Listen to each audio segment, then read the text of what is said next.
Good afternoon दोस्तों, मैं Jitendra Norway new आज़ाद academy में आपका स्वागत करता हूं। आज मैं आप लोगों को हिंदी पढ़ाने वाला हूं।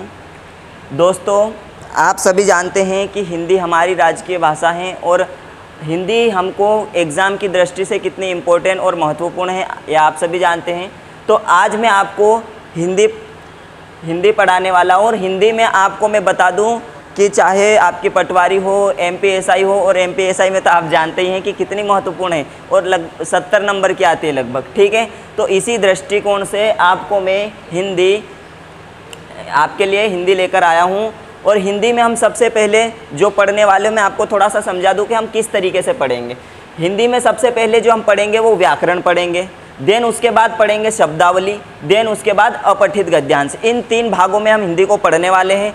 उसमें से सबसे पहले जो व्याकरण है, तो मैं आपको बता दूं कि व्याकरण होता क्या है, ठीक है। व्याकरण वह शास्त्र है जो किसी भी भाषा को शुद्ध रूप से पढ़ना, लिखना और बोलना सिखाता हो। क्या है दोस्तों व्याकरण? व्याकरण ऐसा शास्त्र है जो किसी भी भाषा को क्या करता है, शुद्ध रूप से, एकदम शुद्ध रूप से क्या करता है, पढ़ना, लिखना और बोलना सिखाता है, ठीक है। अच्छा, अब व्याकरण के अगर जनक की बात करें तो व्याकरण के जनक पंडित कामता प्रसाद को गुरु को माना जाता है, ठीक है।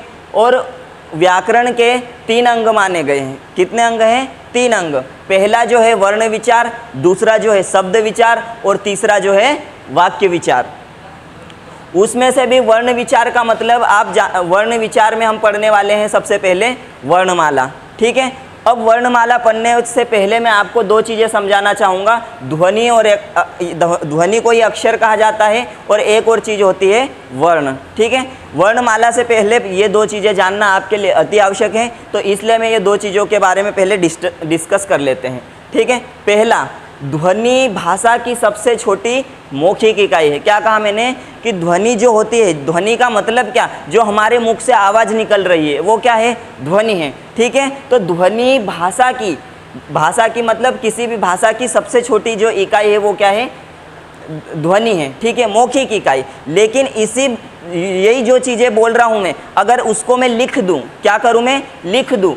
जैसे मैंने बोला मैंने क्या बोला, बोला, तो ये अभी बोला तब तक क्या है, एक ध्वनि है या एक अक्षर है। लेकिन जैसे ही मैंने लिख दिया तो ये अब नहीं रहा, ये हो जाएगा वर्ण। क्या हो जाएगा, वर्ण। इसीलिए वर्ण भाषा की सबसे छोटी लिखित इकाई है। क्या है, लिखित इकाई है, ठीक है। अब क्या होता है कि ध्वनि या अक्षर को जो है वो संयुक्त रूप से बोला जाता है। कैसे? संयुक्त रूप से बोला जाता है। और वर्ण को हमेशा पृथक रूप से या अलग अलग लिखा जाता है। पृथक रूप से का मतलब क्या है, अलग अलग, ठीक है। जैसे आप उदाहरण के तौर पर देखिए, जैसे एक नाम लिखा है मैंने पूजा, ठीक है। अब मैं अगर बोलूँगा इसको तो इसमें पू और जा, ये क्या है, 2 अक्षर है। क्या है, 2 ध्वनियाँ निकली इसमें, इसलिए ये क्या हो गए, 2 अक्षर। लेकिन क्यों? क्योंकि मैंने कहा ध्वनि को संयुक्त रूप से बोला जाता है, ठीक है। तो हमने संयुक्त रूप से बोला है, इसमें पू और ये जा। लेकिन आप देखो वर्ण में क्या हुआ है, प और उसमें क्या लगा है, ऊ लगा है, फिर क्या है, ज और उसमें क्या लगा है, आ लगा है। इस तरीके से हमने उसको अलग अलग रूप से क्या कर दिया, लिख दिया। इसीलिए तो मैंने लिखा है कि वर्ण को पृथक रूप से लिखा जाता है और ध्वनि को संयुक्त रूप से बोला जाता है, ठीक है। अब हम इसके बाद देखते हैं कि वर्णमाला क्या है। कर दीजिए बॉस। चलिए दोस्तों, अब वर्णमाला देख लेते हैं। वर्णमाला में 52 वर्ण। वर्णमाला को देखने से पहले एक चीज़ समझो, केंद्रीय वैज्ञानिक तकनीकी शब्दावली आयोग। अब ये आयोग क्या होता है कि ये शब्दावली आयोग है और इसकी स्थापना 1961 में नई दिल्ली में हुई, ठीक है। और इसके जो प्रथम अध्यक्ष हैं वो कोटा राजस्थान के दिलीप सिंह कोठारी थे, ठीक। यह आयोग करता क्या है, देख लो। यह आयोग हिंदी भाषा के शब्दकोश का निर्धारण करता है। शब्दकोश माने डिक्शनरी, डिक्शनरी तो आपने सुना ही होगा और देखा भी होगा, ठीक है। तो ये क्या करता है, शब्दकोश का निर्धारण करता है और जिसके अनुसार हिंदी वर्णमाला में 52 वर्ण माने गए हैं, ठीक है।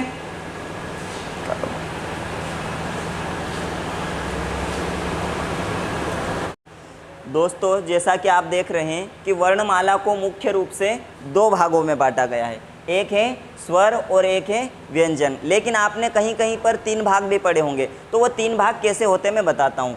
एक होता है स्वर, व्यंजन और आयोगवाह। अगर आपसे एग्जाम में पूछा जाए कि 2 लिखे या 3, तो आपको लिखना है 2, क्योंकि मुख्य रूप से 2 ही भाग होते हैं, एक स्वर होता है और एक व्यंजन होता है। अच्छा, 3 क्यों दिए हैं? तो 3 इसलिए दिए हैं कि राजभाषा आयोग की आधिकारिक वेबसाइट पर 3 माने गए, लेकिन एग्जाम की दृष्टि से मुख्य रूप से 2 ही होते हैं, स्वर और व्यंजन। और वो 3 कैसे? तो स्वर, व्यंजन और आयोगवाह। आपको मैं बता दूं कि स्वर जो अ से लगाकर औ तक होते हैं वो स्वर हैं। व्यंजन, ठीक है, 33 मुख्य रूप से व्यंजन अगर पूछा जाए तो 33 होते हैं। और आयोगवाह कितने? 2, अम और अह। अब मुख्य रूप से 33 और बाकी के जो बच गए वो हम देखते हैं। अब आप कहोगे कि ये 52 तो हो नहीं रहे, आपने लिखा है वर्णमाला में 52 वर्ण, तो ये 52 कैसे होंगे मैं आपको बताता हूँ। अंतस्थ व्यंजन होते हैं, वो होते 4। ऊष्म व्यंजन या संघर्षी जिनको बोला जाता है वो होते हैं 4। संयुक्त व्यंजन जिनको जो होते हैं 4, और द्विगुण व्यंजन होते हैं वो होते हैं 2। अब इनके और द्विगुण व्यंजन के और भी नाम हैं, उन नामों को भी मैं बताऊंगा आप लोगों को, ठीक है। तो और देखते रहिए, थोड़ा आगे और देखते हैं, ठीक। देखो दोस्तों, जैसे कि मैंने आपको कहा है कि क्या किसको किसको क्या बोलते हैं। जैसे अ से लगाकर औ तक ये होते हैं स्वर, और इनकी संख्या 11 है। कितनी है? 11 है। अम और अह को अयोगवाह माना गया है और इनकी संख्या 2 है। अब ये क से लगाकर म तक, कहाँ से? क से लगाकर म तक, इनको बोला जाता है स्पर्श व्यंजन। क्या कहा जाता है? स्पर्श व्यंजन। और जिनकी संख्या है 25। अब आप देखो, इनको एक और नाम से बुलाया जाता है वर्गीय व्यंजन। अब वर्गीय व्यंजन क्यों कहते हैं? क्योंकि जरा गिनती करो, 1 2 3 4 5, ये म वाली लाइन, प वाली लाइन, ठीक है। इधर 1 2 3 4 5, मतलब ये 5 का क्या है? वर्ग है, इसीलिए इनको वर्गीय व्यंजन भी कहा जाता है। क्या कहा जाता है? वर्गीय व्यंजन। और इसी वर्गीय व्यंजन या स्पर्श व्यंजन का एक और नाम है जिसको बोला जाता है उदित व्यंजन। क्या कहते हैं? उदित व्यंजन, ठीक है। ये हो गए, ये तीनों मतलब क्या? एक ही। आपसे बोल दे वर्गीय व्यंजन 25, आपसे बोल दे उदित व्यंजन 25, स्पर्श बोल दे 25। अब देखो, य र ल व, इनको बोला जाता है अंतस्थ व्यंजन। क्या कहते हैं दोस्तों? अंतस्थ व्यंजन, जिनकी संख्या है 4। कितनी है? 4। उसके बाद अगर हम बात करें श श स ह, इनको बोला जाता है ऊष्म या संघर्षी व्यंजन। ऊष्म या संघर्षी व्यंजन। अब ये इनको ऊष्म या संघर्षी व्यंजन इसलिए कहा जाता है क्योंकि जब हम श बोलते हैं, स और ह बोलते हैं, तो हमारे मुख से क्या होती है? ऊष्मा निकलती है जब बोलते हैं तब, या इनको बोलने के लिए थोड़ा सा संघर्ष करना पड़ता है, इसलिए इनको संघर्षी व्यंजन कहा जाता है। जिनकी संख्या भी कितनी है? 4। अब अक्ष, त्र, य और स्र, ये इनको बोला जाता है संयुक्त व्यंजन। क्या बोला जाता है? संयुक्त व्यंजन।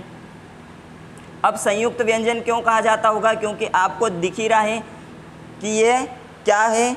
2 व्यंजनों के क्या? मेल से बने हैं। 2 असमान व्यंजनों के मेल से जो बनता है उसे बोला जाता है संयुक्त व्यंजन। अक्ष कैसे बना होगा? क और श से।